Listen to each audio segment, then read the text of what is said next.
Greetings and blessings, dear friends in the spirit. 111, it's Eddie Louis C. How are you? Blessings this Memorial Day weekend. Today's theme I'm calling Grateful American. I'm going to start with daily practice, sacred reading and meditation, One Spirit Learning Alliance. My grandmother gave me one of the greatest gifts one person can give to one another. She helped me to discover how my life matters. She told me that the moment I was born, life made a promise to the world that only I could fulfill. Understanding how each of us does and can matter is the most powerful force I know to make it possible for a human being to love his or her existence. That's from Dorna Markova, Living a Loved Life. So, dear friends in the Spirit 111, I am going to read 5 days out of 3 minutes a day. 3 minutes a day, the Christophers. Usually I pick one story, but there was a 5-parter. Part 1, 2, 3, 4, 5, and that's usually never like that. And for some reason, this touched me. And I'm going to talk about actor Gary Sinise. And it's interesting because before I read this, I'm on my phone and I go through the watch list and the videos on Facebook and this and that and YouTube. And I see this memorial, this dedication to Gary Sinise for all the work he's done for the military. And Robin Roberts did a little something, and a lot of other famous people and actors and military.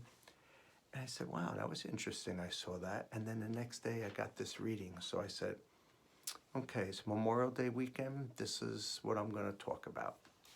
So grab your cup of coffee, not coffee, coffee, and sit back. Grateful American, Part 1.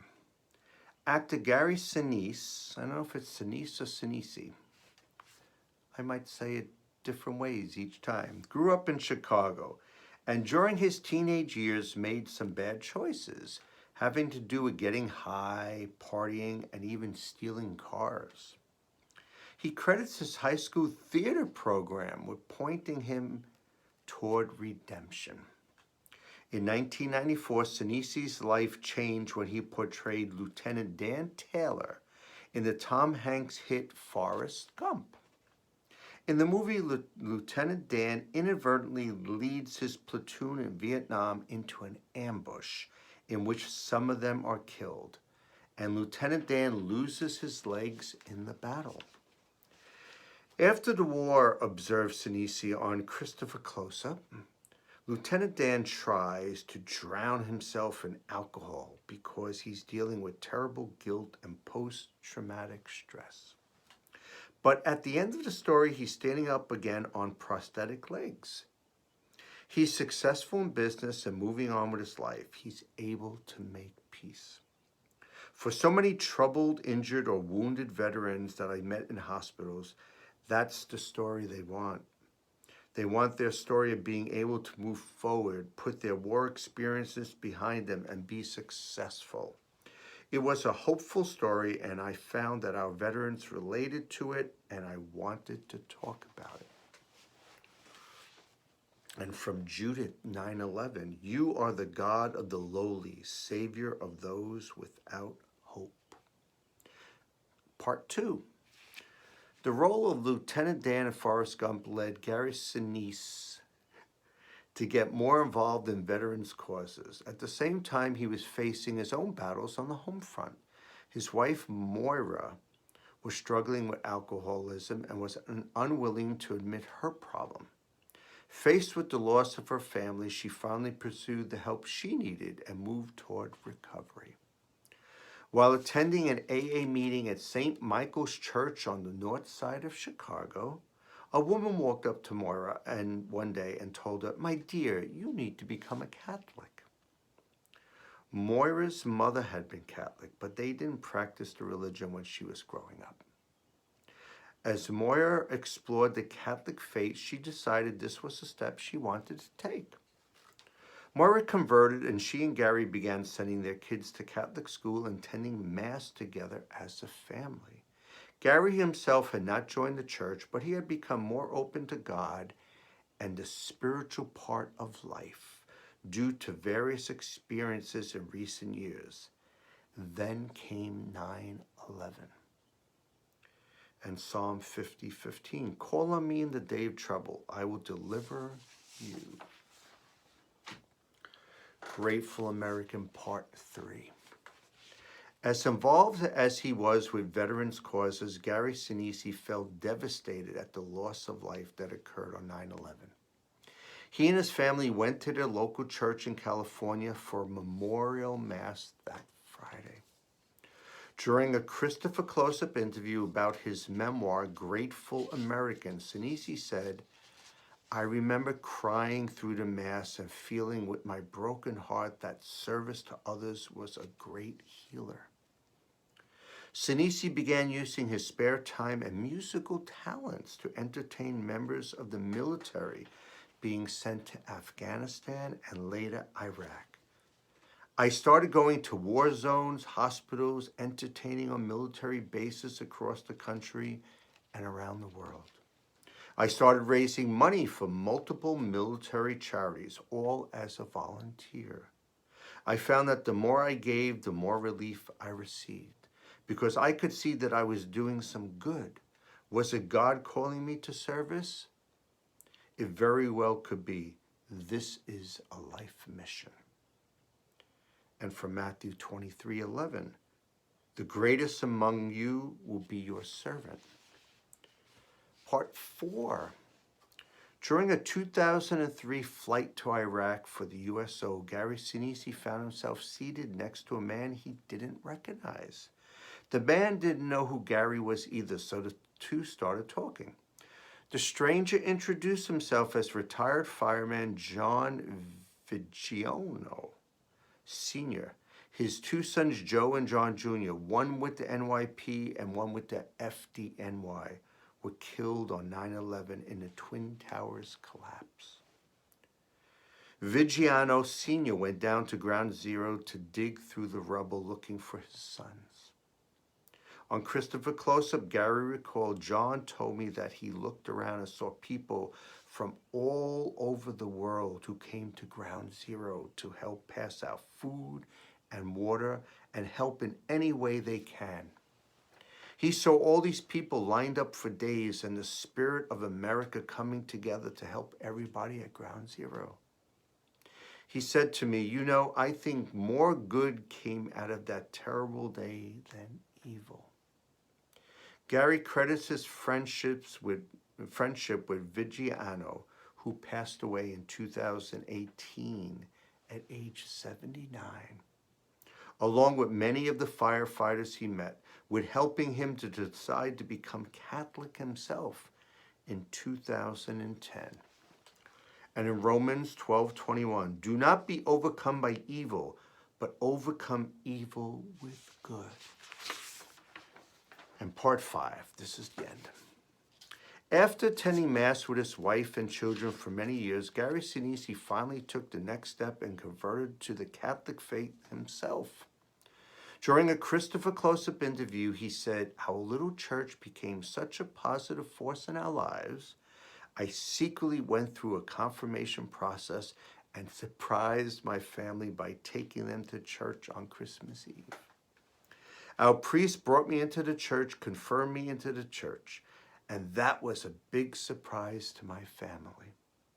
Gary continues to live his faith and mission of service through the Gary Sinise Foundation, which includes outreach efforts such as the building of specially adapted houses for disabled veterans.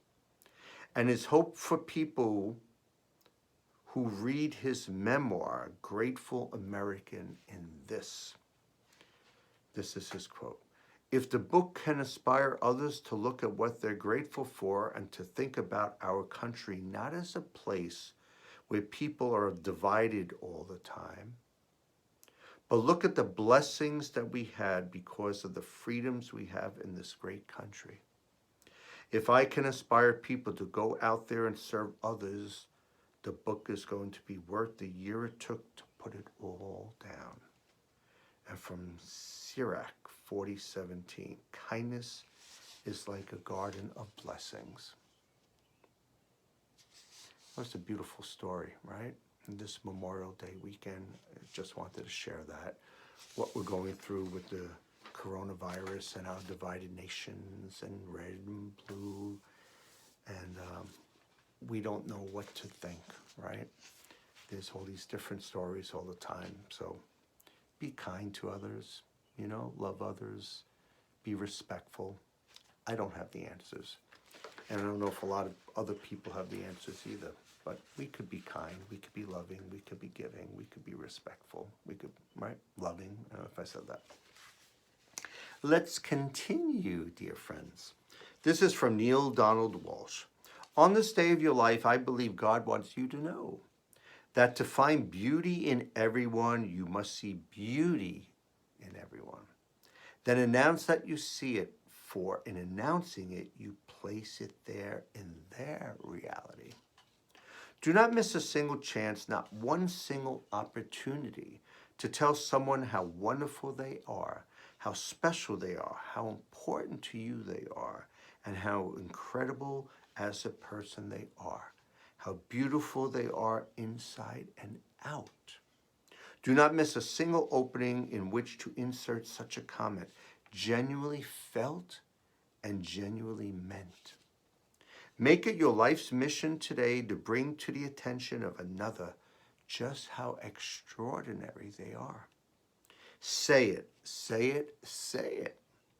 Their heart is waiting to know that their own best thought about themselves can be believed. Love, your friend Neil Donald Walsh. And from Science of Mind, this is the cover of Science of Mind. That's Susan Taylor. And years ago, she was the editor of Essence magazine. And I worked with her 30 years ago in the early 80s because we did an Essence magazine community affairs show at WPIX TV. And I worked with Susan. I don't know if she remembers me, but it's very interesting. She's on Science of Mind, and up there, I was on Science of Mind. So I might reach out and just say hi. Forgive all debt. From Ernest Holmes, nothing is more important than we learn how to forgive both ourselves and others. And that was from Living the Science of Mind. And this is a little quote from this thing called life. Forgive us our debts as we forgive our debtors. Perhaps one of the greatest phrases in sacred literature, places immediate salvation within the reach of all, but automatically causes us to suffer so long as we impose suffering. I spent an extended weekend in the forests of upstate Massachusetts with a gathering of 40 indigenous elders from around the world. By attending, you could learn from and pray with them. I chose to walk a wooded grove to hear lessons offered by two Haitian priests consecrated in the ancient African tradition of Voudon, V-O-U-D-O-N. Voudon is a creolized religion encompassing philosophy, medicine, justice, and religion. Its fundamental principle is the belief that everything is spirit. It was my birthday, and I had arrived to the retreat with a heavy heart. I was struggling with anger over emotional, physical, and financial loss. As I listened, I felt drawn to seek counsel. Under the forest canopy, I shared my struggle with one of the priests. He pointed to my heart and asked what the problem was. He sensed it was caged. The exchange was brief, and I left the lecture deciding I would simply seek solace in the woods. And so I did, walking trails and breathing into my caged heart. Later, I rounded a curve and there was the same priest walking toward me. We nodded and smiled. The same priest joined me for a meal. And the next morning, I encountered him again by a lake. I sheepishly asked, "Do you have a message for me?" "Yes," he replied. "Forgive all debt." I bowed my head and cried. As much as I felt justified in my anger, I knew as long as I held the grievance, I would never be free. The idea of forgiving all debt emotionally and financially can be hard when our wounding screams unfair. And yet, without this, our hearts remain caged. And the affirmation, I am willing to forgive my debtors. This is from Daily Word Unity, Inner Peace.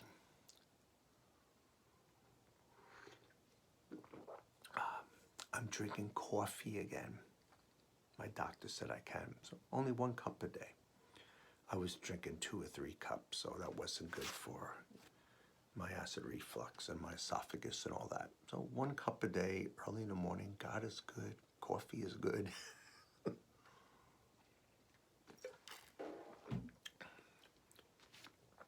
Interesting thing, because this week I'm off from Good Morning America, and I normally wake up around 2:45 a.m.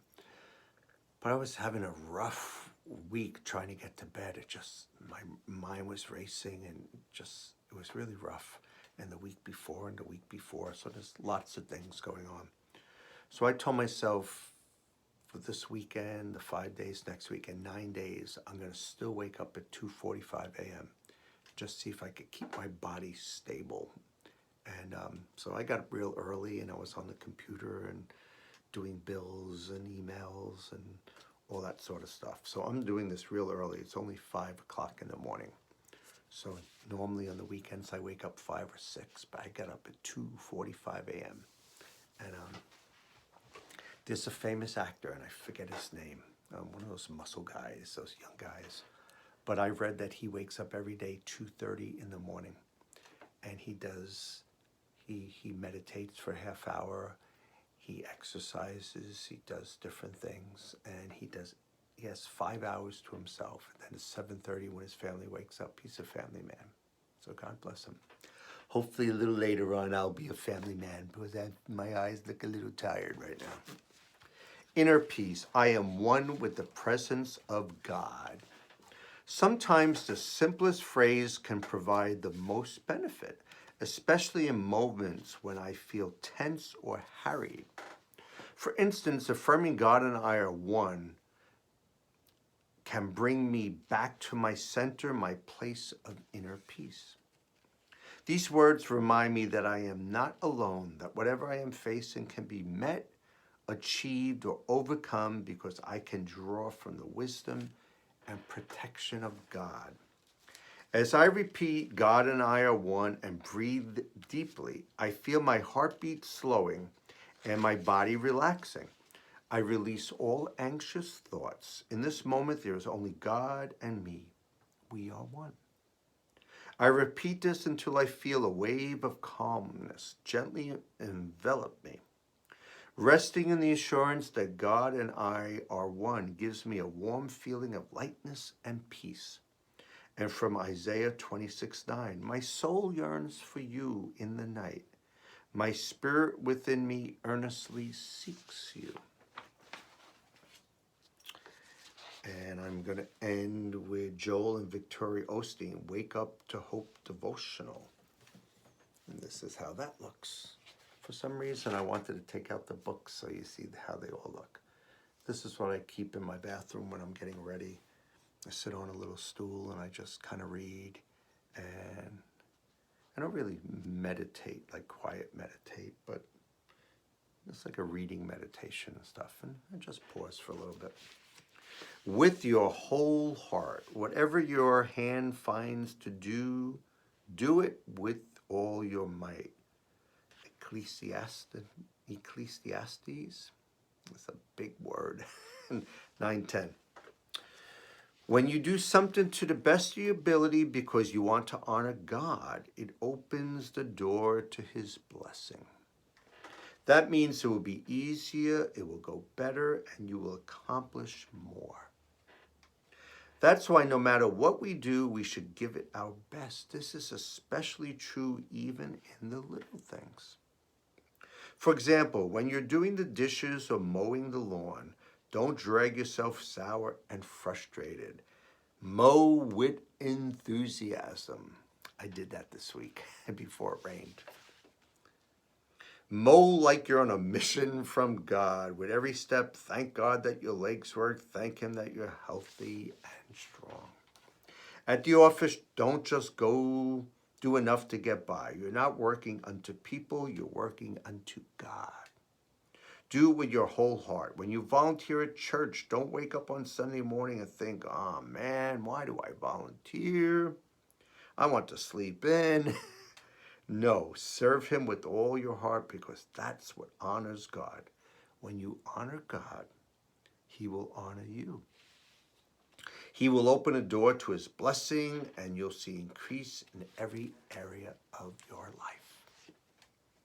A prayer for today.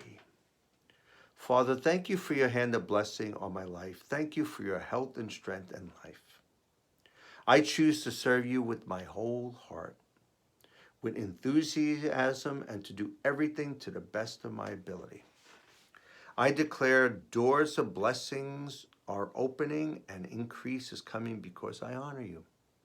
Thank you for your faithfulness and goodness in my life. In Jesus' name, amen. And the wake-up thought, don't drag through the day. Don't get stuck in a rut. Whatever you do, put your heart into it. You are sowing a seed when you go to work with a smile. Put a spring in your step. Give it your best. Offer kindness to others and show gratitude for what you have. You honor God when you do with all your heart, and He will take that seed and grow it to bring something exciting into your life. I know some of you aren't working right now and you're struggling. God bless you. I don't know how you're doing it. But you're in my prayers and thoughts, and good things are coming, right? Good things are coming. I know this weekend, Memorial Day weekend, you see in the news, America's opening. So however it's opening in your neighborhood, please be safe, okay? I don't have answers. I don't know what's the right thing, but I know for me and my family, we're keeping 6 to 10 feet distance. We're wearing our masks. If we go into certain stores or doing gas at Costco, I have rubber gloves, I hand sanitize, wash my hands, try to eat healthy. I do a spoonful of honey in the morning and I take my different vitamins and pills. Try to eat healthy and you can. Try to go out and walk, get a little fresh air, some exercise, some sunshine. Also, I used to, prior to the stay home and shelter, I used to go to a local practitioner, Dr. Bernadette Dunn. She's a craniosacral chiropractor, and she has a little practice just like a mile away from here.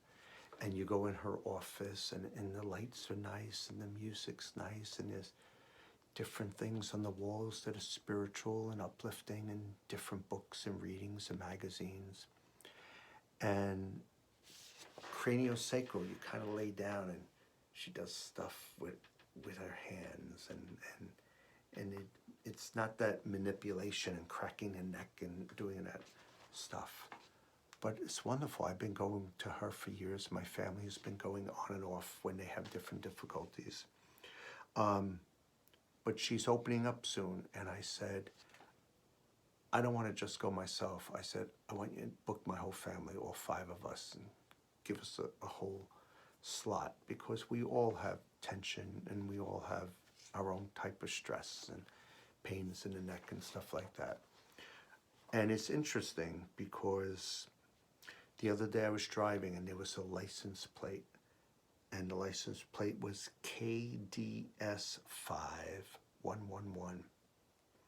I'm assuming kids, KDS, that's kind of what my brain, 5111. Now, my wife, myself, and our 3 daughters, 5. So I saw the kids, family, 5111, friends in the spirit, 111. So it gave me an affirmation that I was doing the right thing, that I'm doing the right thing, that I'm thinking about my whole family, that we could just go and kind of get adjusted and realign and stuff like that. So if you're in the Stony Point area, look up Dr. Bernadette Dunn. She is fabulous. So dear friends in the spirit, 111, I am finished. 25 minutes, a little shorter than normal. I hope you have a wonderful, safe, blessed weekend and week ahead. This Monday, if everything works out, at 3:30 on Instagram, check out Ginger Z of Good Morning America. She's been doing all these different Instagram live videos in her house. And one of them is called Ginger Z's Cook Club. And I'm going to be on with my daughter, Gracie. So, and not only are we going to do a little cooking, we're going to do mozzarella sticks and sauce. It's actually Gracie's recipe, not mine. But Ginger Z, she's a spiritual religious person, and she saw one of my videos, interviews Friends in the Spirit. She says she wants to chat about that too. So maybe this is a good thing for our ministry. More people could know about it. And then in this little room, but on a different shot, because right now we're vertical, but I'm going to be on my computer horizontal. Wednesday, Thursday, Friday, I'm part of the Future Now Media Conference, which is a gathering. It's going to be a virtual gathering, but I'm going to be doing some mentoring. And I'm going to be wearing the Friends in the Spirit shirt, and they're going to see the Friends in the Spirit in the background. And they're going to see Science of Mind, and they're going to see Jam for Jesus. So even though it's a mentoring for television and media, I'm going to throw in a little spirituality too. What do you think? So thank you for listening. Thank you for keeping me, my family, all our friends in the spirit, friends in the universe, in your thoughts and prayers, as I do to you. I pray for you guys every single day. Multiple times too, not just at 1:11 in the afternoon. Multiple times I pray for you guys. So blessings. I hope you have a great weekend, a great week. Namaste. Love you. Thank you, all the essential workers, all the people in the hospitals and nursing homes and institutions and prisons. God bless you all. All of you that are hurting, you're in my thoughts and prayers. And things are going to get better. Things are going to get better. And like I said last week, remember, there's black and white, up and down, left and right. Everything in life, when you're going through some hard times, there's good too. Try to concentrate more on the good. And trust me, my life is not perfect, and my life is not just good. I have that same thing, the yin and yang. And I try my best to stay as positive as I can. I'm not always there, but when I do these videos help me also. My dear friend Michael Amory Sherlock, she's been doing some videos too. And she says that she always watches these videos on a Tuesday. And when I drive into work on Mondays, I rewatch these videos and just kind of hear what I said. And sometimes it touches me too. So God bless you. Don't forget to share your faith with family and friends. Cue the spirit. Stay blessed and a blessing.